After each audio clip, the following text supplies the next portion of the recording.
दोस्तों, आज मैं शिक्षा क्रांति के सिपाहियों को सैल्यूट करने के लिए आया हूं यहाँ पे। मैं आशुतोष को, अभिजीत को बहुत लंबे समय से जानता हूं और ये लोग कुछ समय मेरे साथ काम करते थे पर्सनली भी। जब ये मेरे साथ मेरी टीम में एजुकेशन पे काम करते थे तो उस वक्त मैं इनसे कहा करता था कि यार बहुत तरह की क्रांतियां हो गई देश में, एक शिक्षा क्रांति होनी चाहिए।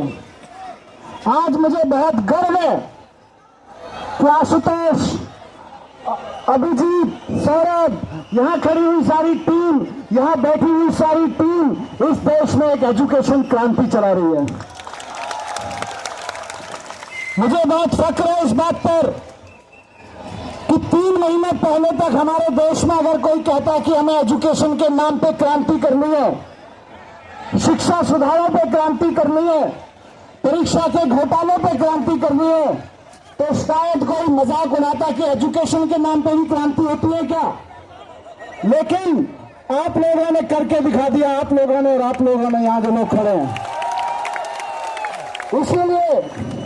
इसीलिए मैं शिक्षा क्रांति के योद्धाओं को, शिक्षा क्रांति के सिपाहियों को आज सैल्यूट करने के लिए आया हूं यहाँ पे। इस देश को सच में एक एजुकेशन क्रांति की जरूरत है, एक शिक्षा क्रांति की जरूरत है देश को। और शिक्षा क्रांति में सबसे पहली जरूरत है पेपर माफिया से आजादी। देश को शिक्षा क्रांति की जरूरत है और शिक्षा क्रांति की पहली जरूरत है, पहला काम है शिक्षा क्रांति का पेपर माफिया से आजादी दिलाना। पेपर माफिया से आजादी दिलाने का के लिए आप लोग यहाँ पे बैठे हुए हैं इतनी बड़ी संख्या में। यहाँ जो ये अनशन चल रहा है, ये धरना चल रहा है जंतर मंतर पर, ये नाम भले ही कांग्रेस पार्टी या हमारी आम आदमी पार्टी, कांग्रेस, जो भी लोग आ रहे हैं यहाँ पे, दूसरी पार्टियों के लोग, भले ही किसी पार्टी से हो, लेकिन असल में ये शिक्षा क्रांति के तहत देश को पेपर माफिया से आजादी दिलाने का ये आंदोलन कर रहे हैं आप लोग। बहुत जरूरी है इस आंदोलन को, इस शिक्षा क्रांति को अभिजीत ने अपने कंधे पे रखा, आशुतोष ने उठाया, सौरभ ने उठाया, यहाँ बैठी हुई लड़कियां, हमारी बहनें, बच्चियां हैं, इन्होंने अपने कंधे पे उठाया। सोनम वांगचुक जी ने अपने शरीर को आगे लगा के, शरीर को दांव पर लगाकर शिक्षा क्रांति का बीड़ा उठाया।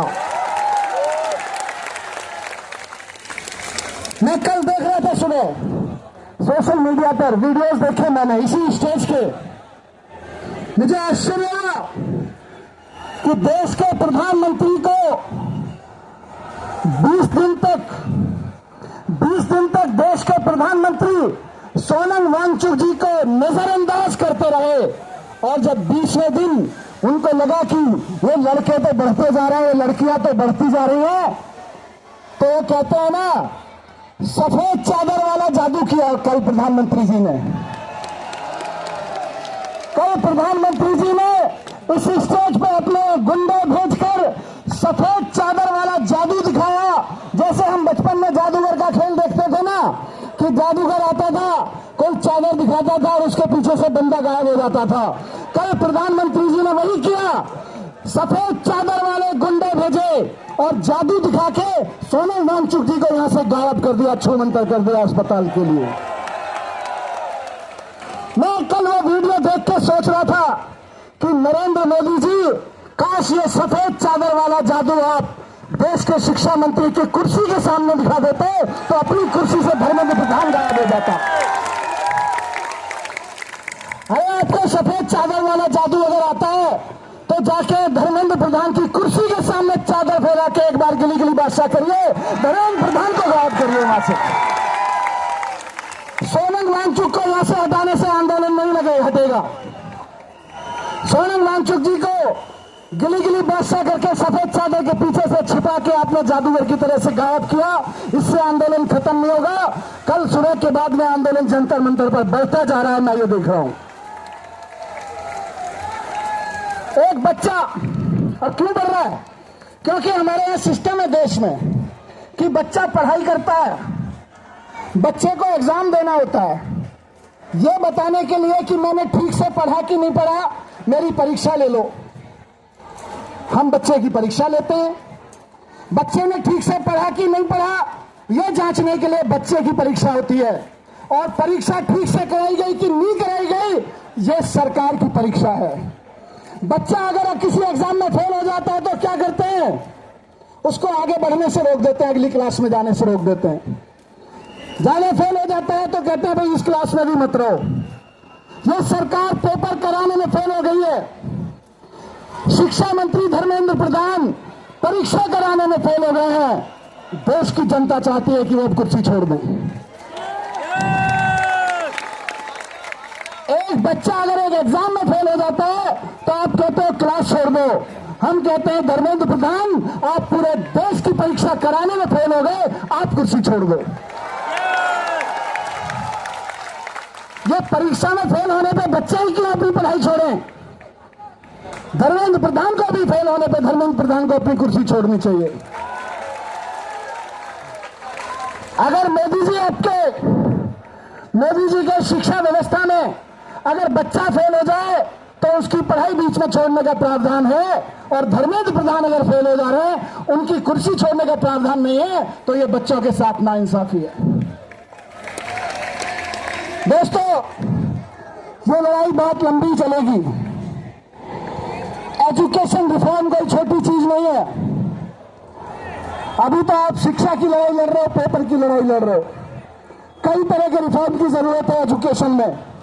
मैंने अपनी पूरी जिंदगी, अपनी पूरी राजनीति एजुकेशन को डेडिकेट कर रखी है। मेरी तो एक ही आइडियोलॉजी है कि देश के हर बच्चे को शानदार एजुकेशन मिले। मैं तो उसी पे काम कर रहा हूं। उसी के काम को देखते हुए मैं आपके आंदोलन पर, आप लोग यहाँ आते थे, यहाँ लोग बैठते थे, सोनम जी यहाँ पे बैठते थे, मैं 20 दिन से देख रहा था कि प्रधानमंत्री जी लगातार सोनम वांगचुक जी को, अभिजीत को आपको नजरअंदाज किए जा रहे थे। और जब आपने आंदोलन इतना बड़ा कर दिया कि प्रधानमंत्री जी नजरअंदाज नहीं कर सकते थे, तो प्रधानमंत्री जी ने सोनम वांगचुक जी को नजरबंद करवा दिया। शर्म आनी चाहिए प्रधानमंत्री जी को। यह नजरबंदी का खेल नहीं चलेगा। कल इस देश की जनता, इस देश का युवा जंतर मंतर से संसद का घेराव करने के लिए निकलेगा। और यह किसी पार्टी का आंदोलन नहीं है, यह किसी पार्टी के लीडर को आगे बढ़ाने का आंदोलन नहीं है। ये इस देश के घरों में बैठे हर एक बच्चे को ईमानदारी से शिक्षा मिल सके, ईमानदारी से अपॉर्चुनिटीज मिल सके, उसके पेपर ईमानदारी से हो सके, उसकी नौकरियां ईमानदारी से लग सके, इसका आंदोलन है।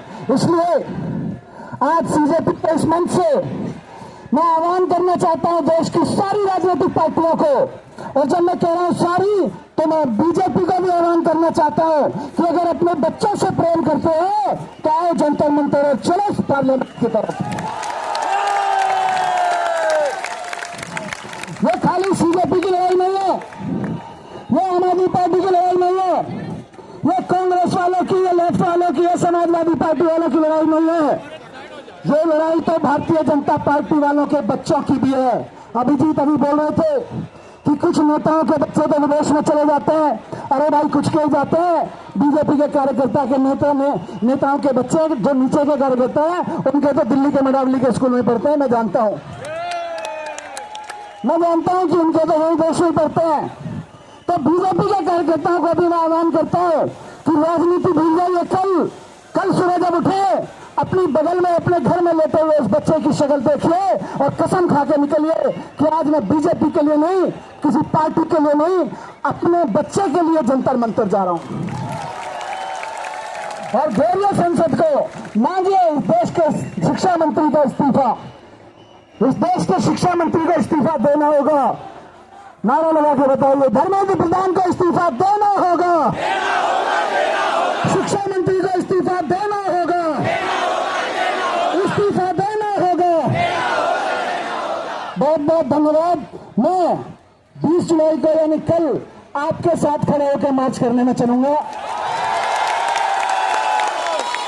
लेकिन मैं फिर से आह्वान कर रहा हूं कि इसको राजनीतिक नहीं, इसको परिवार का आंदोलन बनाइए, अपने बच्चों का आंदोलन बनाइए। भारत माता की बहुत बहुत धन्यवाद।